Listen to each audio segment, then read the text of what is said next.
Vinod uncle मेरे पापा के दोस्त थे। जब भी विनोद अंकल हमारे घर आते, तो मुझे अजीब सी नजरों से देखते थे। कभी वह मुझे छूने की कोशिश करते थे। उनकी नजरें मुझे अपने शरीर पर कांटों की तरह चुभती थी। फिर एक रात ऐसा हुआ, मेरी जिंदगी बदल गई। विनोद अंकल ने मेरे साथ जबरदस्ती। मेरा नाम राधा है। मेरी उम्र अभी सिर्फ 18 साल की थी। मेरी माँ मुझे बचपन में ही छोड़कर भगवान को प्यारी हो गई थी और इतने बड़े घर में मैं अकेली अपने पिता के साथ रह गई थी। मेरे पिता बहुत बड़े बिजनेसमैन थे और वह मेरी माँ से बहुत प्यार करते थे। इसीलिए मेरे पिता ने अपने सभी दोस्तों के समझाने के बावजूद भी दूसरी शादी नहीं की थी। मेरी परवरिश मेरे पिता ने अकेले ही की थी। मेरी हर चीज के बारे में मेरे पिता बहुत पॉजिटिव थे। मेरी हर छोटी बड़ी चीज मेरे पिता अपने हाथों से ही किया करते थे। जब मैं अपने पिता से प्यार करते हुए पूछती थी, पापा आप मुझसे इतना प्यार क्यों करते हैं? तब मेरे पिता मुझे अपने गले लगा लेते और कहते, तुम मेरी धर्म पत्नी प्रीति की आखिरी निशानी हो। राधा है, इसलिए मैं तुम्हें खुद से दूर नहीं कर सकता। मेरे पिता घर में नौकर चाकर होने के बावजूद भी मेरे स्कूल का टिफिन बनाते थे, मेरे बाल बनाते और मुझे अपने हाथों से खाना खिलाते। मैं अपने पिता का प्यार देखकर बहुत खुश होती थी। मुझे भी अपने पिता से बहुत प्यार था और मैं उनकी हर छोटी बड़ी बात बिना कुछ कहे मान लिया करती थी। मेरी माँ नहीं थी, लेकिन कभी मुझे अपनी माँ की कमी महसूस नहीं हुई। मेरी ज़िंदगी बहुत अच्छे से गुज़र रही थी। मेरी ज़िंदगी में बहुत सारी खुशियाँ थी। विनोद अंकल मेरे पापा के बहुत करीबी दोस्त थे। विनोद अंकल उम्र में मेरे पापा से 8-10 साल छोटे थे, मगर विनोद अंकल और मेरे पापा की दोस्ती बहुत पक्की थी। और विनोद अंकल हमारे घर मेरे बचपन से ही आते थे। विनोद अंकल मुझसे बहुत प्यार करते थे और मेरे पिता से कहते थे, सुनील, मुझे तुम्हारी बेटी राधा बहुत पसंद है।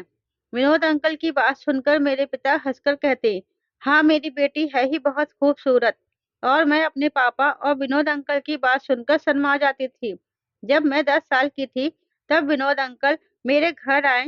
वह अपनी शादी का कार्ड लेकर आए थे और मेरे पिता से कह रहे थे, राधा को शादी में लेकर जरूर आना। मैं विनोद अंकल की शादी का सुनकर बहुत खुश हुई थी। फिर मैं और मेरे पापा विनोद अंकल की शादी पर गए थे। विनोद अंकल की पत्नी बहुत सुंदर थी। मैं कितनी देर तक विनोद अंकल की पत्नी को देखती रही और अपने पिता से कहती रही, पापा विनोद अंकल की पत्नी तो बहुत खूबसूरत है, बिल्कुल परी जैसी है। मेरी बात सुनकर मेरे पिता हंस रहे थे। समय गुजरता गया और मैं कब अपने बचपन को विदा करके जवानी की दहलीज पर आ गई थी, मुझे पता ही नहीं चला। मैं बहुत सुंदर थी, बिल्कुल तस्वीरों में मौजूद अपनी माँ की तरह। मेरी ग्रे आंखें, मेरे लंबे बाल, सब कुछ मेरी माँ पर गया था। जब मैं जब मैं इतराकर अपने पिता से पूछती, पापा जरा बताए तो मैं किस पर गई हूँ? मेरी बात सुनकर मेरे पिता मुस्कुराकर कहते, तुम बिल्कुल अपनी माँ पर गई हो, बिल्कुल अपनी माँ की तरह सुंदर। और यह सुनकर मैं खुश हो जाती थी। पापा के दोस्त विनोद अंकल जो इंदौर में रहते थे, वह हफ्ते में या महीने में 1-2 बार मुंबई के लिए चक्कर लगाया करते थे। फिर वह जब भी मुंबई आते, तो हमारे घर जरूर आते थे। उस शाम भी विनोद अंकल घर आए थे। मेरे कॉलेज में स्पोर्ट्स डे था, इसलिए मैं छोटी स्कर्ट और टाइट शर्ट पहने शाम के वक्त थकी हुई घर आई थी। मेरी जवानी अपने जोश पर थी। मैं इतनी सुंदर दिखती थी कि कोई भी आदमी मेरी सुंदरता का दीवाना हो सकता था। उस शाम भी मैं बेध्यानी से अपने घर चली आई थी। मैं इतनी थकी हुई थी कि मुझे पता ही नहीं चला कि मेरे घर में विनोद अंकल आए बैठे हैं। मैं पापा पापा बुलाते हुए घर के लाउंज में चली आई। तभी मेरी नजर विनोद अंकल पर पड़ी और उनकी नजरें मुझ पर थी। विनोद अंकल मुझे देखकर एक पल के लिए ठिठक गए थे। फिर उनकी नजरें कितनी ही देर तक मेरे चेहरे से हटी ही नहीं थी। मैंने विनोद अंकल को मुस्कुराकर हेलो कहा और वहां से अपने कमरे में चली गई। मगर वहां से जाते समय मुझे ऐसा महसूस हुआ जैसे विनोद अंकल की नजरें मेरे ऊपर ही मौजूद हो। लेकिन फिर यह सब कुछ मुझे अपना वहम लगा। तभी मैंने इसे झटकते हुए अपने कपड़े बदलने चली गई। शावर लेकर थोड़ा ताजा होकर जब मैं बाहर आई, तो देखा कि विनोद अंकल के साथ पापा भी बैठे हुए थे और वे दोनों किसी बात पर बुरी तरह से हंस रहे थे। मैं भी लापरवाही से अपने पिता के पास जाकर बैठ गई। लेकिन उस समय फिर से मुझे ऐसा महसूस हुआ जैसे विनोद अंकल की अजीब-सी नज़रें मेरे ऊपर थी। मैं उस समय बिल्कुल ही असहज महसूस कर रही थी। उस शाम पहली बार मुझे किसी की नज़रें अपने अस्तित्व पर चुभती हुई महसूस हुई थी। लेकिन इस बार भी मैंने इस सब को अपने दिमाग का ख़्याल समझकर इग्नोर कर दिया था। उस शाम के बाद से ऐसा ही होने लगा था। जब भी विनोद अंकल हमारे घर आते थे, वह मुझे अजीब-सी नज़रों से देखते थे। उनके देखने का तरीका मुझे बिल्कुल भी पसंद नहीं आता था। ऐसा लगता था जैसे वह मुझसे कुछ चाहते हों, लेकिन मैं यह बात अपने पापा को नहीं बता सकती थी और ना ही विनोद अंकल से उनके मुँह पर कुछ पूछ सकती थी कि वह ऐसे क्यों करते हैं। उस दिन रविवार था। मैं अपनी दोस्त के घर से अभी-अभी अपने घर वापस आई थी। तभी मैंने अपने घर के लॉन में विनोद अंकल को बैठे हुए देखा। मैं उन्हें नज़रअंदाज करके वहाँ से चली जाना चाहती थी। तभी विनोद अंकल ने मुझे बुला लिया। राधा कहाँ से आ रही हो? मुझे विनोद अंकल का यह सवाल बिल्कुल पसंद नहीं आया।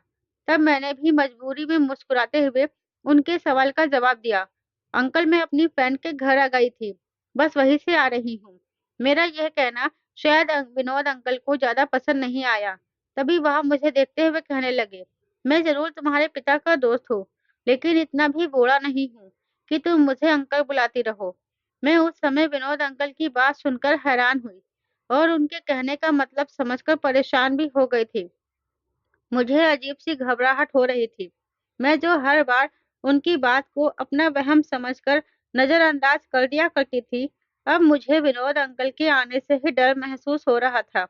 वह अब जब भी मेरे घर आते, उनके हाथ में मेरे लिए कोई न कोई तोहफ़ा ज़रूर होता था। कभी फूल होते, कभी चॉकलेट। यह सब देखकर मैं परेशान हो जाती थी। अभी भी विनोद अंकल मेरे लिए फूल और चॉकलेट लाए थे, लेकिन आज मैंने ये कहकर उन्हें मना कर दिया कि मैं किसी से भी फूल नहीं लेती हूँ और चॉकलेट खाना मैंने छोड़ दिया है अंकल। मेरी बात सुनकर विनोद अंकल के चेहरे पर सख्ती उतर आई थी। मैं अपनी बात कहकर वहाँ से चली गई थी, लेकिन मुझे बहुत दूर तक विनोद अंकल की तेज नज़रें अपना पीछा करती हुई महसूस हुई।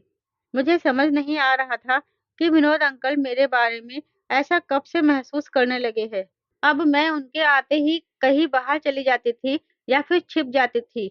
ऐसे ही ज़िंदगी गुज़र रही थी। मैं अपनी ज़िंदगी से खुश नहीं थी, क्योंकि जब से विनोद अंकल की नज़रें मुझ पर बदली थी, तब से ही मैं दिन-रात उलझी हुई सी रहती थी। लेकिन अपने पिता को देखकर ही मेरा मुरझाया हुआ चेहरा खिल उठता था। जब मेरे पिता मुस्कुराकर एक नज़र मुझ पर डालते, तो मेरी सारी सोचें, उलझनें खत्म हो जाती थी और मैं खुश हो जाती थी। मैं 1 महीने से बहुत खुश थी। क्योंकि 1 महीने से विनोद अंकल हमारे घर नहीं आए थे, लेकिन मेरी यह खुशी ज़्यादा दिन तक नहीं रह सकी। उस दिन भी मैं कॉलेज से घर आई थी, लेकिन अचानक मेरे पिता की तबीयत बिगड़ गई थी। मैं बहुत ज़्यादा घबरा गई थी। मुझे कुछ समझ नहीं आ रहा था। हमारा कोई रिश्तेदार भी नहीं था, जो इस इमरजेंसी में मेरी मदद करता। तभी मैंने मजबूरी में विनोद अंकल को कॉल कर दिया और उनसे कहा, "हेलो विनोद अंकल, पापा बहुत बीमार हैं। प्लीज़ आप जल्दी से घर आ जाएँ।" यह संयोग ही था कि विनोद अंकल उस समय मुंबई में ही थे।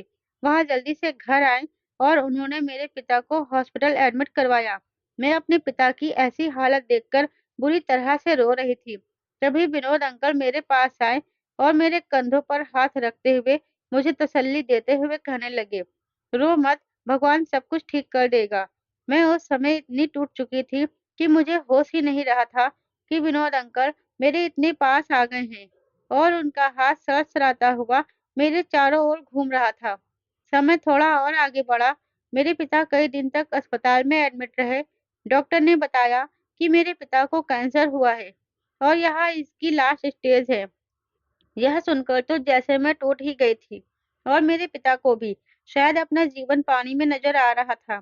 तभी वह दिन-रात मेरी फ़िक्र में घुलते रहते थे। उस दिन भी विनोद अंकल मेरे पिता के पास बैठे उन्हें तसल्ली दे रहे थे।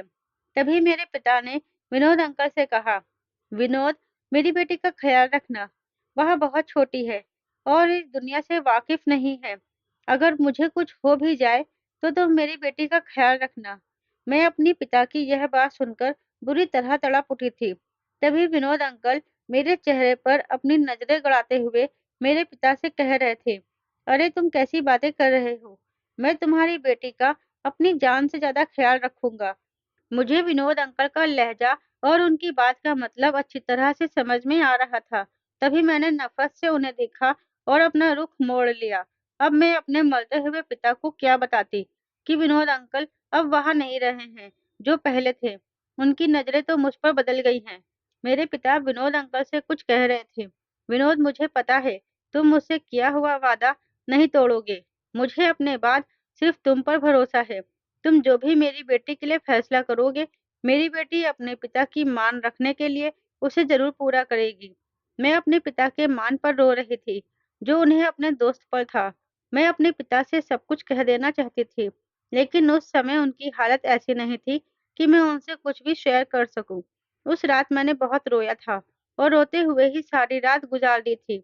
उस रात की सुबह बहुत काली थी, क्योंकि मेरे पिता हमेशा के लिए मुझे इस बेरहम दुनिया के हवाले करके अपनी आंखें बंद कर गए थे और मैं बुरी तरह तड़पती रह गई थी। विनोद अंकल ने ही मेरे पिता को अंतिम विदाई दी थी। मेरे पिता को गुजरे हुए 2 महीने ही हुए थे।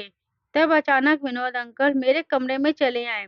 उन्हें अपने कमरे में देखकर मैं हैरान रह गई, क्योंकि रात का समय हो रहा था और घर के नौकर भी उस समय अपने क्वार्टर में चले गए थे। विनोद अंकल मेरे सामने आ खड़े हुए और मुझसे कहने लगे, कल सुबह तैयार रहना, तुम्हारी शादी है। विनोद अंकल की बात सुनकर मैं हैरान रह गई। वह ये क्या कह रहे थे? मेरे पिता को गुजरे हुए अभी कुछ दिन ही हुए थे, फिर वह ऐसे कैसे कर सकते थे? और वह किससे मेरी शादी करवा रहे थे? मैंने भी ऐतराज जताते हुए कहा, मेरे पिता को गए हुए अभी कुछ ही दिन हुए हैं और आप इस गम की घड़ी में मेरी शादी करवाना चाहते हैं। मुझे शादी नहीं करनी, किसी से भी। मेरी यह बात शायद उन्हें पसंद नहीं आई थी। तभी वह मुझसे कहने लगे, सुनील ने तुम्हारी जिम्मेदारी मुझे दी है और तुमसे भी आखिरी वचन लिया था कि तुम मेरी हर बात मानोगी। कल तुम्हें तैयार रहना होगा और मैं जिससे कहूंगा उससे शादी भी करनी होगी। मैं अपने पिता की बात पर उनके जीवन में कभी भी इनकार नहीं कर पाई थी। फिर उनसे लिया हुआ आखिरी वादा मैं कैसे भूल सकती थी? और फिर मुझे विनोद अंकल की नजरें भी अच्छी नहीं लगती थी। इससे पहले कि मेरे साथ कुछ ऊंच नीच हो जाती, मैंने शादी करने का फैसला ले लिया था। जो भी हो, अब मुझे खुद ही अपनी जिंदगी को देखना था। दूसरी सुबह मैंने विनोद अंकल के भेजे हुए कपड़े पहन लिए और बिना मेकअप किए ही और कोई भी श्रृंगार किए हुए मैं उनके बताए हुए मंदिर पर पहुंच गई। मेरे साथ मंदिर में मेरे घर की नौकरानी भी मौजूद थी, जो ना जाने क्यों मुझे बड़ी हैरानी से देख रही थी। फेरे का मुहूर्त 9:30 बजे का था और मैं विनोद अंकल का इंतजार कर रही थी कि वह कब आते हैं मेरे होने वाले दूल्हे को लेकर। फिर कुछ ही देर में विनोद अंकल आ गए और दूल्हे को देखकर मैं अपनी जगह दंग रह गई, क्योंकि मेरे सामने ही विनोद अंकल दूल्हे की शेरवानी और सिर पर सहरा सजाए, साथ ही गले में माला पहने खड़े थे। यह सब देखकर तो मेरा दिमाग खराब हो गया था। विनोद अंकल ने खुद को मेरे लिए चुना था और वह ऐसे मेरे पिता से किया हुआ वादा पूरा करना चाहते थे। यह सब कुछ देखकर मुझे उनसे नफरत सी महसूस होने लगी। तब मैंने नफरत भरे लहजे में कहा, वाह, तो आप ऐसे मेरे पापा से किया हुआ वादा निभाएंगे? मेरी बात सुनकर वह बड़े ही ढिठाई से बोले, तो इसमें बुराई ही क्या है? मुझसे ज्यादा तुमसे कोई प्यार नहीं कर सकता। मैंने सुनील से वादा किया था कि तुम्हारा अपनी जान से भी ज्यादा ख्याल रखूंगा और मैं अपनी बात पर कायम हूँ। मैं उनकी ऐसी बेशर्मों वाली बातें सुनकर हैरान हो गई थी, लेकिन मुझे तो हैरान नहीं होना चाहिए था, क्योंकि विनोद अंकल जैसे लोगों से यही उम्मीद की जा सकती थी। मैंने गुस्से में कहा, आपको मेरे बारे में यह सब सोचते हुए थोड़ी सी भी शर्म नहीं आई? कम से कम अपनी और मेरी उम्र का ही ख्याल कर लेते आप। मेरी बात विनोद अंकल को अच्छी नहीं लगी थी, या फिर वह उतने ही ढीठ थे जितना वह नजर आते थे। वह मेरी बात पर बड़े ही ठंडे लहजे में बोले, उम्र का क्या है? मैं तुमसे 17-18 साल ही बड़ा हूँ। तुम यह सोचने के बजाय यह सोचो कि मैं तुमसे कितना प्यार करता हूँ और तुम्हारे पिता को भी मुझ पर बहुत भरोसा था। यह सब देखकर मुझे खुद पर रोना आ रहा था। मुझे तो पहले ही सोच लेना चाहिए था कि विनोद अंकल ऐसा ही कुछ कर सकते हैं। मैं शादी नहीं करना चाहती थी। तभी मैं वहां से जाने लगी थी कि विनोद अंकल ने मुझसे कहा, यहाँ से जाने से पहले यह सोच लेना कि तुम्हारे पापा की आखिरी इच्छा थी और तुमने भी वादा किया था। अगर तुम आज ऐसे ही चली गई, तो तुम्हारे पापा की आत्मा को बहुत दुःख पहुँचेगा और साथ ही इसके बाद जो कुछ भी तुम्हारी ज़िंदगी में होगा, उसका ज़िम्मेदार भी तुम खुद होगी। विनोद अंकल आखिर में मुझे धमकियों देने पर उतर आए थे। उनकी बात सुनकर मुझे बहुत रोना आ रहा था। मुझे पता था मेरे सामने मौजूद व्यक्ति मुझे हराना जानता है। तभी वह मुझे मेरे पिता के नाम पर इमोशनल ब्लैकमेल कर रहा था। मैं अपने पिता से किए गए आखिरी वादे की वजह से परेशान थी और साथ ही अपनी आने वाली जिंदगी के बारे में सोचकर भी। फिर मैंने बिना सोचे समझे उस व्यक्ति से शादी कर ली। विनोद अपनी जीत पर बहुत खुश थे और मैं हार चुकी थी। शादी के बाद विनोद मुझे मेरे घर नहीं ले गए थे। उन्हें शायद इस बात की फिक्र थी कि मैं अपने घर जाकर कोई तमाशा ना खड़ा कर दूं। तभी वह मुझे अपने साथ 2 कमरों के छोटे से फ्लैट पर ले आए थे। फ्लैट छोटा था मगर साफ सुथरा था। अभी मैंने एक कमरे में ही झाँक कर देखा था, फिर मैं दूसरे कमरे की तरफ बढ़ गई थी, लेकिन दूसरे कमरे को देखकर तो मुझे पसीना ही छूट गया था। दूसरा कमरा फूलों से सजाया हुआ था। यह देखकर मेरी विनोद से नफरत और बढ़ गई थी। विनोद, जिन्हें मैं बचपन से अंकल कहती आई थी, उन्होंने अपनी बुरी नज़रों और नियत से मुझे बर्बाद कर दिया था और वह सजा-सजाया कमरा भी इस बात का सबूत था कि वह पहले से जानते थे कि मैं इस शादी के लिए मान जाऊँगी। ये सब देखकर मेरा दिमाग खराब हो गया था। मैंने जल्दी से वहाँ सारे फूल एक तरफ फेंक दिए थे। पूरे कमरे को तहस-नहस करके मुझे सुकून मिला था, मगर यह सब करते-करते मैं थक चुकी थी या फिर मेरा दिमाग इतने सारे दुःख झेलकर थक चुका था। तभी तो मैं वही बिस्तर पर लेट गई थी। देर तक मैं सोती रही थी। तभी मुझे अंदाज़ा नहीं हुआ कि कब दिन रात में बदल चुका था और रात भी गहरी हो गई है। मैं अपनी जगह पर हड़बड़ाकर उठी थी। तभी मेरी नज़र विनोद पर पड़ी थी, जो सफ़ेद कुर्ते में मौजूद थे और आईने के सामने खड़े होकर खुद पर परफ्यूम स्प्रे कर रहे थे। उन्होंने मुझे जागते हुए देख लिया। तभी वो मुझसे कहने लगे, "अरे सोती रहो, जाग क्यों गई हो?" मैं उनकी बात सुनकर भी कुछ नहीं बोली थी, बल्कि अपनी जगह से उठकर बाहर की तरफ जाने लगी थी। तभी विनोद ने मुझसे पूछा, "कहाँ जा रही हो?" विनोद की बात सुनकर मैंने नफ़रत से कहा, "मुझे यहाँ नहीं सोना, इसीलिए जा रही हूँ।" इससे पहले कि मैं अपनी बात कहकर वहाँ से चली जाती, विनोद ने मेरा हाथ पकड़ लिया। मैं उनकी इस हरकत पर तड़प गई थी। तभी वह मेरा नाजुक सा हाथ अपने हाथ में लेते हुए उसे टटोलते हुए बोले, "क्या तुम जानती नहीं हो, यह रात एक शादीशुदा जोड़े के लिए कितनी कीमती होती है?" विनोद की यह बात सुनकर मैं ठिठक गई थी। विनोद के दूसरे हाथ का स्पर्श मेरे कंधों पर सरसरा रहा था। मुझे विनोद के इरादे ठीक नहीं लग रहे थे। तभी मैंने डरते हुए कहा, "मुझे नींद आ रही है।" मेरी बात सुनकर विनोद हंसते हुए कहने लगे, "अभी तो सोकर उठी हो और कहती हो नींद आ रही है। आज की रात तो जागने की होती है।" इतना कहकर विनोद ने मुझे बिस्तर की तरफ धक्का दे दिया। उनकी इस हरकत पर मैं सहम गई थी, मगर वह तो कुछ और ही सोच रहे थे। उन्होंने मुझसे कहा, "इस पल का मैंने बहुत बेसब्री से इंतज़ार किया था राधा।" फिर वह रात भर मुझ पर अपनी इच्छाएँ लुटाते रहे थे। उस रात विनोद ने मेरे साथ अपने अंदर ना जाने कब से मौजूद प्यास को मिटा दिया था। मैं उनकी शिद्दतों को देखकर घबराकर उन्हें खुद से दूर करने की कोशिश करती, तो वह दूसरी बार बड़े ही बेताबी से मेरे पास आए थे। रात भर विनोद ने मुझे सोने नहीं दिया। वह अपनी प्यास मेरे अस्तित्व से मिटाते रहे थे। मुझे तो ऐसा महसूस हो रहा था जैसे इस व्यक्ति ने मुझसे शादी भी अपनी हवस मिटाने के लिए की थी। उस रात की सुबह मेरे लिए बहुत अजीब थी। जब मैं नींद से जागी तो मुझे अपने शरीर का एक-एक हिस्सा दर्द करता हुआ महसूस हो रहा था। वह दर्द बहुत ज़्यादा था, इसीलिए मुझे रोना आ रहा था। मैं अपनी जगह पर रोते हुए बैठी थी। तभी विनोद कमरे में आए थे। मुझे रोता देख विनोद कह रहे थे, "अरे क्यों रो रही हो?" उनका यह सवाल सुनकर मैंने उन्हें अजीब-सी नज़रों से देखा था। वह भी मेरा हाल देखकर अपनी नज़रें झुका गए थे और मुझसे कहने लगे, "इन सब चीज़ों में ऐसा तो होता ही है। तुम मेरी इतनी-सी बात पर घबरा गई हो।" मैं विनोद के नॉर्मल लहज़े पर हैरान थी। फ्रेश होने के बाद मैं किचन में गई, तो किचन में मेरे लिए गरमा-गरम नाश्ता लगा हुआ था। मैंने कल से कुछ नहीं खाया था, इसलिए मैंने पेट भरकर नाश्ता किया। नाश्ते की टेबल पर विनोद मेरे साथ ही थे। तभी मैंने विनोद से कहा, "मुझे अपने घर जाना है।" मेरी बात सुनकर विनोद ने आराम से कहा, "नहीं, अब से यही तुम्हारा घर है और तुम कहीं नहीं जाओगी। उनकी यह बात सुनकर मुझे रोना आ गया था। मुझे रोता हुआ देखकर विनोद कहने लगे, इसमें रोने की कोई बात नहीं है। अब तुम मेरी पत्नी बन चुकी हो और तुम्हें वही करना होगा जो मैं कहूँगा। और मैं जानती थी कि मैं कुछ भी अपनी मर्जी से नहीं कर सकती थी, क्योंकि विनोद जैसा व्यक्ति मेरी मर्जी बहुत अच्छे से बदल सकता था। विनोद से मेरी शादी को 1 सप्ताह गुजर चुका था। मैंने अपनी जिंदगी और अपने हालात से समझौता कर लिया था।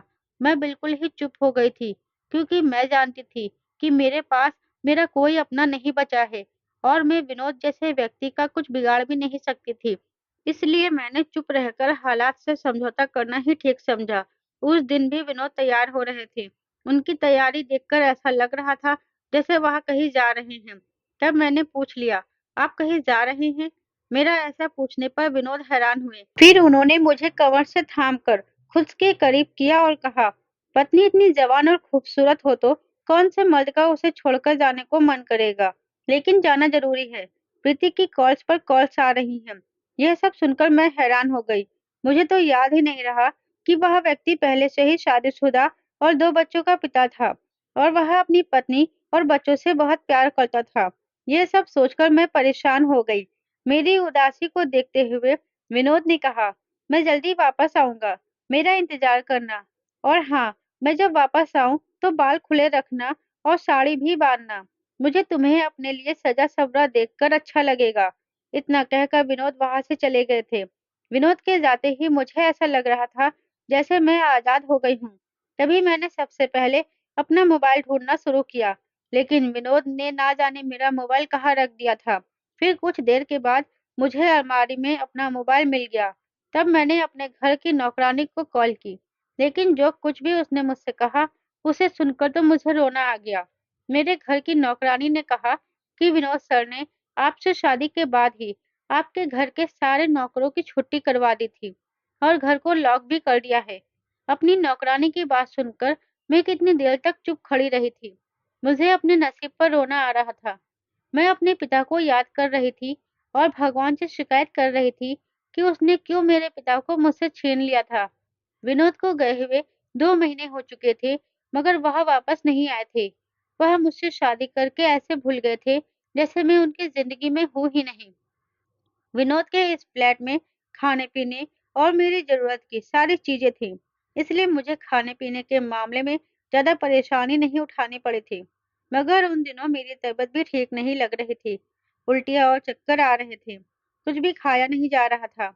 मैं बहुत परेशान थी। मेरे पास विनोद का नंबर था। मैंने विनोद को कई बार कॉल की, लेकिन विनोद ने एक बार भी मेरी कॉल नहीं उठाई। मैं बहुत परेशान हो गई थी। ऐसा लग रहा था जैसे मैं मर जाऊंगी। मेरी हालत पर भगवान ने मुझ पर दया कर दी थी। तभी अचानक विनोद घर चले आए थे। मेरी ऐसी हालत देखकर विनोद घबरा गए थे। वो तुरंत मुझे हॉस्पिटल ले आए थे। डॉक्टर ने जो खबर सुनाई वह मेरे लिए हैरान करने वाली थी। डॉक्टर का कहना था कि मैं माँ बनने वाली हूँ। मैं खुद अभी 19 साल की थी, इसलिए मैं हैरान और परेशान थी। लेकिन यह खबर शायद विनोद को पसंद नहीं आई थी। वह कुछ ज्यादा ही परेशान लग रहे थे। घर आकर भी विनोद ने मुझसे कहा, देखो राधा, तुम्हारी उम्र इस समय बहुत छोटी है और तुम माँ बनने के काबिल नहीं हो। मुझे लगता है हमें इस बच्चे को खत्म कर देना चाहिए। मैं विनोद की बात सुनकर परेशान हो गई थी। एक तरह से विनोद ठीक ही कह रहे थे। मेरी उम्र यह सारी जिम्मेदारियां संभालने की नहीं थी, लेकिन मैं अपने बच्चे को खत्म भी नहीं करना चाहती थी। इसलिए मैंने आराम से कहा, नहीं, अब जो हो गया है सो हो गया। आपको पहले ही सतर्क रहना चाहिए था। मैं इस बच्चे को दुनिया में आने से कैसे रोक सकती हूँ? मेरी बात सुनकर विनोद हैरान हुए थे। फिर वह मुझे समझाते रहे, आने वाले पलों के बारे में डराते रहे और मैं विनोद की बातों में आकर अबॉर्शन के लिए तैयार हो गई थी।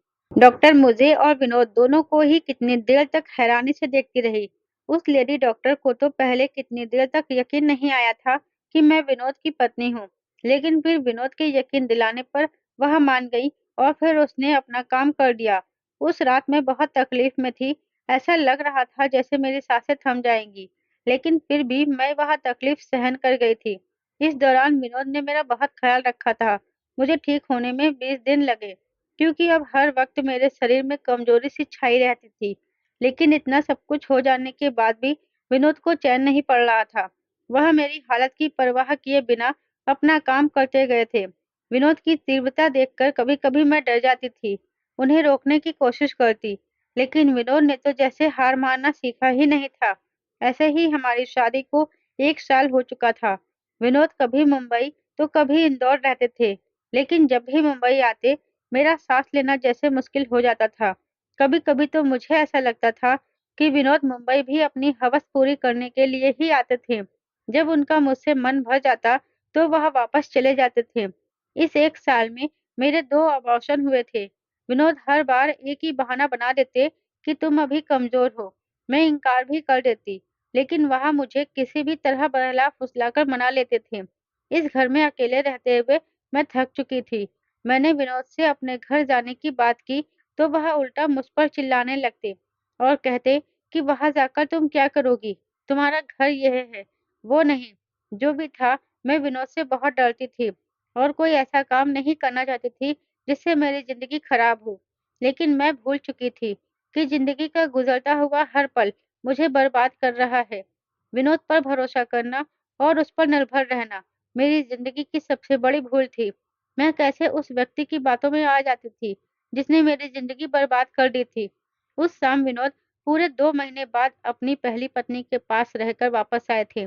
मैं विनोद को देखकर खुश हो गई थी। विनोद ने मुझे अपने पास बुलाकर बैठाया और मुझसे पूछने लगे, कैसी हो? मैं विनोद की इस मोहब्बत पर खुश हुई थी।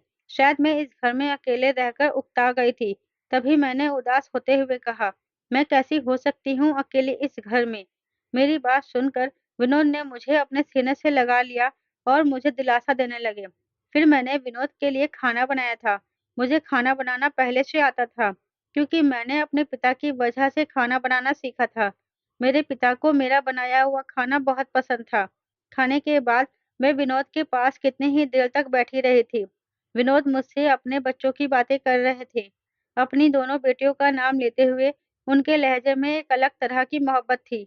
उनकी यह मोहब्बत देखकर मेरा भी मन चाह रहा था, जैसे विनोद हमारे अपने बच्चे से भी इतना ही प्यार करेंगे। लेकिन विनोद तो मुझसे बच्चा चाहते ही नहीं थे। तभी मैंने विनोद से अपने मन की बात कह दी थी। मैंने विनोद से कहा, विनोद मुझे लगता है आपको बच्चों से बहुत प्यार है।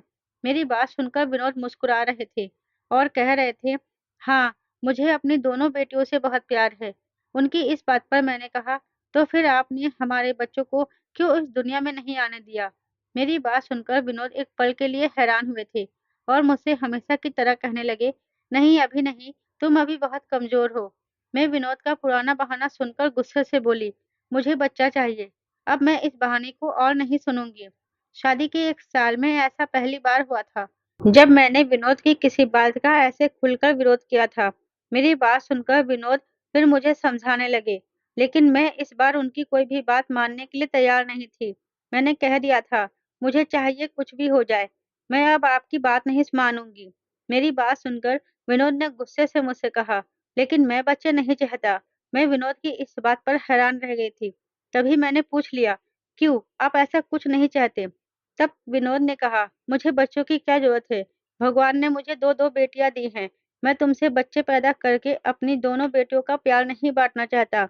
मैं विनोद की इस बात पर कितनी ही देर तक अपनी जगह बैठी रही थी। विनोद मुझसे अपनी संतान ही नहीं चाहते थे, तो फिर उन्होंने मुझसे शादी क्यों की थी? क्या सिर्फ़ अपनी हवस पूरी करने के लिए? यही सवाल मेरे मन में उठ रहा था। उस रात मैं सो नहीं पाई थी। विनोद कितनी ही बार मुझे टोकते रहे, लेकिन मैं सोई नहीं पाई। हर बार की तरह इस बार भी विनोद अपनी इच्छाएँ पूरी करके मुझसे अपनी प्यास बुझाकर अपनी पत्नी और बच्चों के बीच चले गए थे और मैं एक बार फिर अकेली रह गई थी। लेकिन भगवान को मेरे अकेलेपन पर तरस आ गया था। तभी मुझे फिर से माँ बनने की खबर मिली थी। इस बार मैंने विनोद को नहीं बताया था। मैं विनोद को बताकर अब अपनी औलाद को नहीं खोना चाहती थी। इस बार भगवान को कुछ और ही मंज़ूर था। तभी विनोद इस बार 4 महीने बाद घर आए थे। विनोद इस बार कुछ ज़्यादा ही परेशान लग रहे थे, तभी उनकी नज़र मुझ पर ठीक से नहीं पड़ी थी। उस रात मैंने विनोद की पसंद का खाना बनाया था। खाने के बाद विनोद ने मुझे अपने पास बुलाया। इस बार मेरा दिल बहुत तेज़ी से धड़क रहा था। मैं विनोद के पास जाकर बैठ गई तभी विनोद ने मुझे खुद से बहुत करीब कर लिया था और मेरे कंधों पर अपना हाथ फेरते हुए कहने लगे, लगता है इस बार तुम्हें मेरी याद नहीं आई, इसीलिए तो देखो मैंने आने में इतनी देर कर दी। मैं विनोद से कहना चाहती थी कि हाँ, मुझे सच में आपकी याद नहीं आई, लेकिन मैं अपनी जगह चुप रही। विनोद ने मुझे खुद से और करीब कर लिया था। अब मेरा सर उनके सीने से लगा हुआ था। तभी उनके चलते हुए हाथ मेरे बालों पर पड़े थे और वे हैरान रह गए थे। विनोद ने एक पल में ही मुझे खुद से दूर किया और कहने लगे, तुमने अपने बाल कटवा लिए? विनोद का सवाल सुनकर मैंने उनसे कहा, हाँ, बहुत गर्मी हो रही थी इसलिए कटवा लिए। जबकि मैं जानती थी कि ये बाल मैंने जानबूझकर कटवाए थे, क्योंकि मुझे अपना हर काम विनोद के खिलाफ करना था। मुझे इस व्यक्ति को बताना था कि मैं अब इससे नहीं डरती। मेरी बात सुनकर विनोद गुस्से से मुझसे पूछ रहे थे, तुमने किसकी अनुमति से अपने बाल कटवाए हैं? मैंने तुम्हें मना किया था। विनोद का गुस्सा देखकर मैंने कुछ नहीं कहा। तब विनोद की नज़र मेरे चेहरे से होते हुए मेरे शरीर पर पड़ी थी। मेरा निकला हुआ पेट देखकर विनोद को दूसरा झटका लगा था। विनोद इशारा करते हुए कह रहे थे, यह सब कब हुआ और तुमने मुझे बताया क्यों नहीं? मैं विनोद की बात सुनकर परेशान होने की बजाय बहुत आराम से कहने लगी थी, 4 महीने हो चुके हैं। अगर मैं आपको बताती तो आप क्या करते? मैं सब कुछ जानती थी, इसलिए मैंने आपको नहीं बताया। मेरी बात सुनकर विनोद मुझ पर बुरी तरह से गुस्सा हो रहे थे और कह रहे थे, चलो अभी मेरे साथ, हम अभी हॉस्पिटल चलते हैं, हम इस मामले को अभी खत्म कर देते हैं। विनोद मेरा हाथ पकड़कर मुझे अपने साथ ले जाने की कोशिश कर रहे थे, लेकिन मैंने उनका हाथ छुड़ाते हुए कहा, मैं इस बार आपकी कोई भी बात नहीं मानूंगी, फिर चाहे जो हो जाए।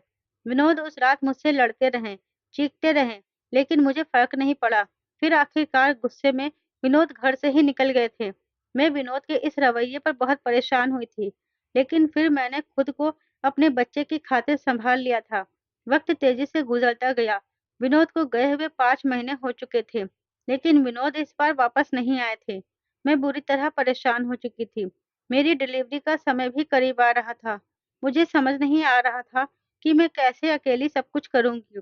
फिर मेरे पिता के घर की पुरानी नौकरानी ने इस कठिन समय में मेरा साथ दिया था। डिलीवरी का सारा खर्च मेरे अकाउंट में मौजूद पैसों से हुआ था। मुझे भगवान ने चाँद सा बेटा दिया था। अपने बच्चे को पाकर मैं बहुत खुश थी, लेकिन एक तरफ उदास भी थी। मैं विनोद को बताना चाहती थी कि हमारा एक खूबसूरत सा बेटा हुआ है, लेकिन मेरे पास विनोद का नंबर नहीं था और ना ही मुझे विनोद के घर का एड्रेस पता था। वक्त ऐसे ही तेजी से गुजरता रहा। मेरा बेटा अब 1 साल का होने को आया था, लेकिन उस समय से विनोद का पता ही नहीं था।